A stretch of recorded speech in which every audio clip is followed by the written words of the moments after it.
So this is my fig tree grafting experiment. I put several grafts on this tree. I had several grafts that viably took. I'm usually using mostly chip bud grafts and then T grafts, and I'm just grafting the buds. But one thing that happened is the wind got me. I had a large graft over here, and it grew probably almost 12 to 15 inches, but it was unsupported and the wind ripped it right out of the tree. So I put some other grafts on, and these are really going ballistic. And so I'm just supporting them more with electrical tape. But the grafts are doing very well. This is Violet de Solis.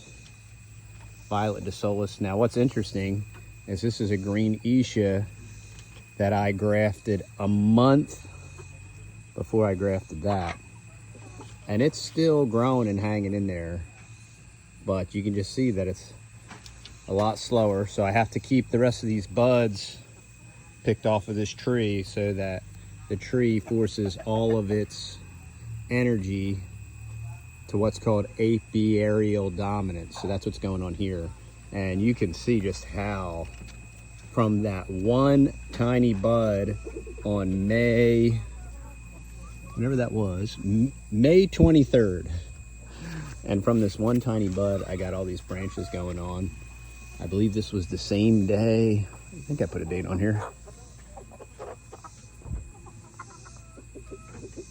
And now this one is a green Isha, and this one was on, I think 4/1, if I can decipher my own handwriting. And then you can see what happens when these grafts take, but the actual bud fails. So that's a T bud. This was an H bud graft, and the graft took, but the bud died. And it's very challenging because it's all about moisture and humidity. When you first start, you want to keep the humidity in the graft, and then as soon as it starts to grow, you want to get rid of the humidity because it'll rot the bud. So you can see these grafts that actually took, but the buds failed. So it's part art, part science, but that's the update on